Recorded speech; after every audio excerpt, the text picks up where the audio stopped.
Morning, crime community. I'm here to read another chapter of Squeaky. We're in the chapter called The Defense Team. This is the conclusion. Dick Walker was the only lawyer prepared to defend Lynette Fromey.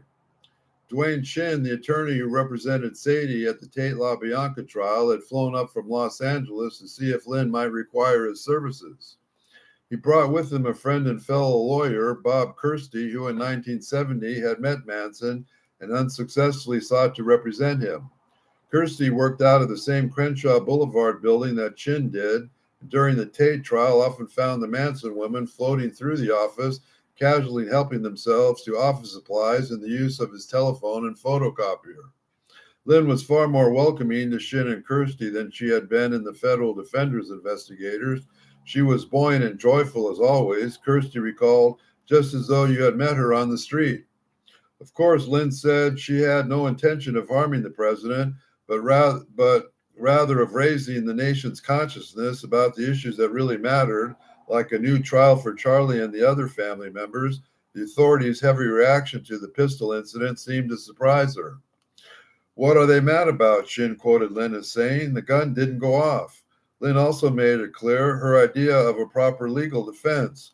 She asked Chin to prepare papers seeking the right to represent her in court should she be indicted by the grand jury to seek a change of venue. She would, she said, prefer to be tried in San Francisco. To Kirsty, it seemed that Lynn intended her attorneys to serve less as legal advocates than as errand boys. That's not, he thought, why you go to law school. Authorities did not sense in Lynn the same upbeat demeanor Kirsty and Chin had noticed. In a classification form submitted to the Sacramento County Jail, a federal deputy marshal instructed that Lynn remain separate from other inmates. Possible of attempt suicide by cutting wrists in any other manner available, the deputy wrote on the form. After visiting Lynn, Chin and Kirsty paid a call on P Street apartment. Sandy made them jasmine tea and they reminisced about old times in Los Angeles, about their mutual friends. Sandy also revisited her usual concerns, outlining the evils of the establishment and the wrongings being committed by the various corporations.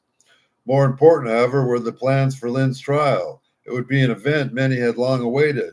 Sandy announced it would be a reunion of the Manson family. Chin and Kirsty said nothing as Sandy continued.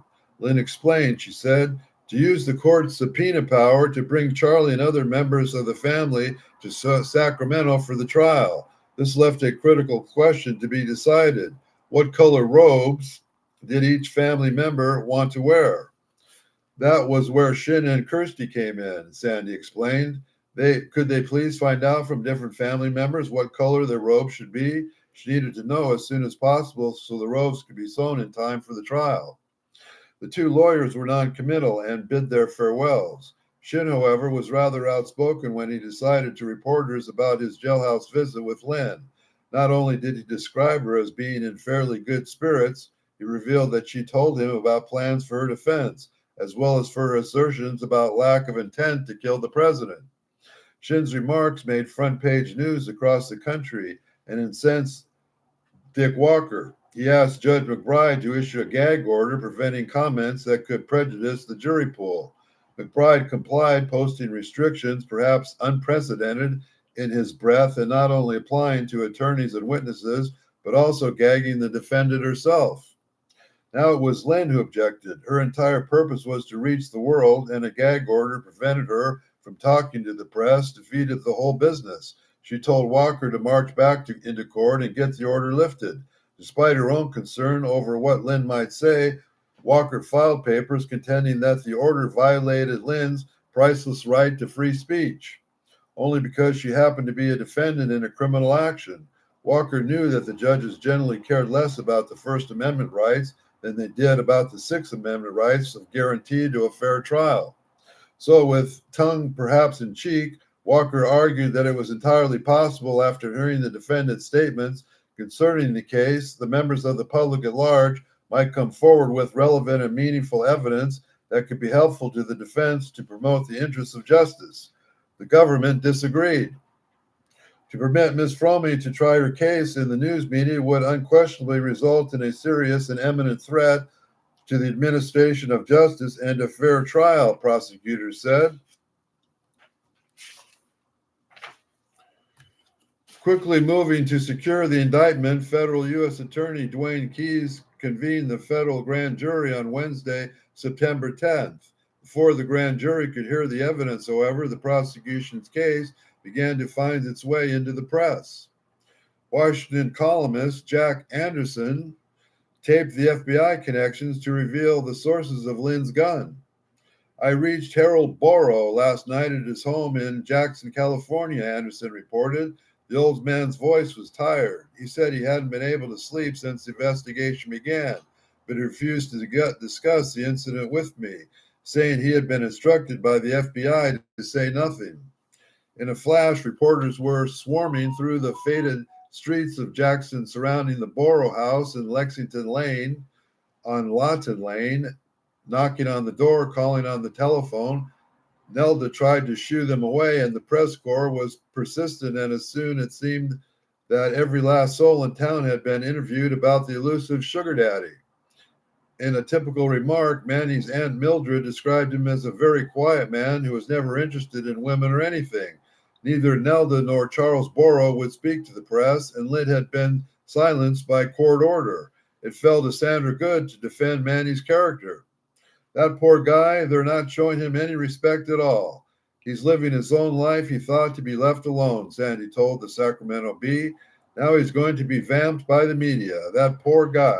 In a rare moment of argument, Dwayne Keyes seconded Sandy's opinion. Manny, he said, is at the news conference, was just a nice guy who was unwittingly get involved in this thing. To escape the journalistic siege, Nelda hustled Manny into her car and drove him to an eastern Sacramento County hamlet called Twin Cities. There she turned the befuddled and embarrassed old man over to FBI agents who lodged him overnight in a Sacramento hotel. The next morning, they brought Manny to their Cottage Way offices where they were assembling witnesses subpoenaed to testify before the grand jury. As many as 100 agents stood guarded as witnesses. Each issued a copy of Judge McBride's gag order. Piled into 3 cars of a 6-mile drive to the federal courthouse. Under orders not to discuss the Frommy case, they instead swapped theories about the Kennedy assassination. We were just kibitzing and someone mentioned Dallas. And that was not many of the witnesses. They were still alive, recalled Dennis Warren, a neighbor of Lynn who had summoned to testify.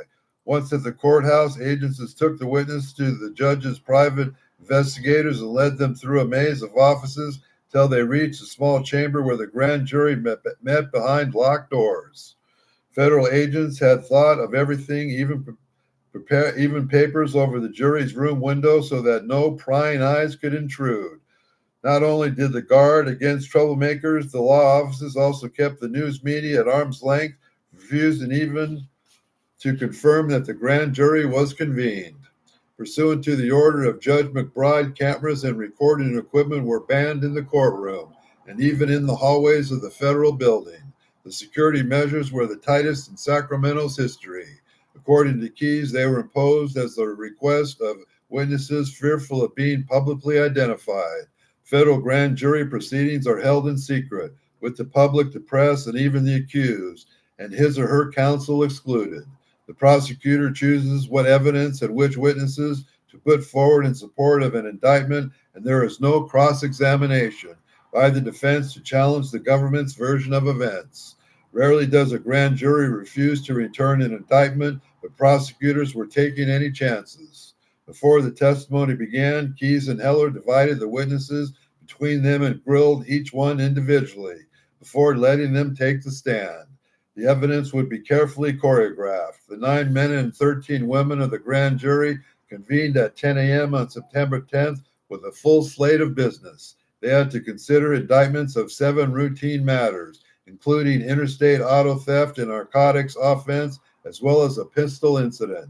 The press naturally focused on their appearance of the so-called sugar daddy. They were less than flattered in their accounts. Manny reported to the Sacramento Union. Appeared older than his 65 years as he entered the courthouse, walking stoop-shouldered, carrying a soiled golf cap. There was little dispute over whether the charge against Lynn should issue. Just before 5 p.m., the foreman signed the 1-count indictment. Reporters and a few members of the public, having been thoroughly searched by federal marshals were permitted to file into the courtroom to hear the result. The press artist sketched the scene Judge McBride read aloud from the bench. The grand jury charges that Lynette Alice Frome, defendant herein, on or about September 5th, 1975, in the city and the county of Sacramento, State and Eastern District of California, did knowingly and willfully attempt to kill Gerald R. Ford, the President of the United States of America, a true bill. Dick Walker was unimpressed. Talking to reporters in the courthouse hallway, the federal defender dismissed the indictment ritual as just a rubber stamp for the U.S. attorney. Folksy also, but determined, Walker seemed a good match for Lynn. Now in the mid-40s, he had left his post as district attorney of rugged Trinity County in northwest California to become public defender for Yolo County, the rural jurisdiction of the west bank of the Sacramento River. Appointed federal defender in 1971, Walker had become known in Sacramento as the vigorous advocate for the rights of defendants. With his Captain Ahab beard and his rayfish suits, Walker was even vaguely anti-establishment look appropriate for the Manson family attorney. Behind the scenes, however, there was friction between Walker and Lynn. The two would not discuss the details publicly, but Lynn found it difficult to get her ideas across to the attorney or to accept what he told her. I am not saying Mr. Walker is a liar, Lynn later put it, not wanting to hurt his feelings. I'm saying that in my experience, I find that attorneys lie. Instead, Lynn warned to Walker's young assistant, Robert Holy. At age 28, educated at the State College in Bucolic, Chico, California, Bob Holy seemed to capture Lynn's attention. Lynn had already made it clear that she intended to represent herself at trial and that her court-appointed attorney would be serving her in the secondary research-based role. Now she told Walker that she wanted Holly, not Walker, as her co-counsel. Walker replied that she would have the assistance of the federal defender's office, including Holly. If appointed, Lynn said that it would have to be Holly, not Walker, who spoke in court. We can probably work something out, said Walker, swallowing the insult. Walker had 25 years of legal experience. Holly had never tried a felony before a jury. Still suspicious, Lynn agreed to permit the federal defender to continue representing her. On later reflection, Walker told Lynn that he would himself be speaking in court because of the magnitude of the case. Judge McBride had appointed him specifically as counsel, not for the federal defender's office as a whole, Lynn streamed. In Washington, reporters kept pressing for information on the Ford incident and its implications for presidential security. As a news conference, White House Press Secretary Ron Nessen promised the Secret Service was conducting an investigation. That is the people in questioning investigations themselves, isn't it? A reporter asked. Oh, I don't know. The president has, I think, made it clear that he has nothing but praise for the Secret Service. He was never offered any word of complaint at all about this. Another question concerned the agent was apprehended Lynn. Has the president initiated any action to cite Weindorf for his actions in Sacramento? Not that I know of, but I can look into it, Nason said, and I will look into it. And a week later, Weindorf and other members of the Sacramento detail received letters from commendation from Secretary of Treasury William E. Simon. Perhaps a greater compliment came from the Kremlin. In preparation for the American visit of Foreign Minister Andrei Gromyko, Soviet officials demanded that security be provided, not by the State Department guards normally assigned to visiting diplomats, but by the Secret Service. That's the end of that chapter. The next chapter is called The Arrangement, what we will get into in another day. So please like and share and subscribe, and have a nice day.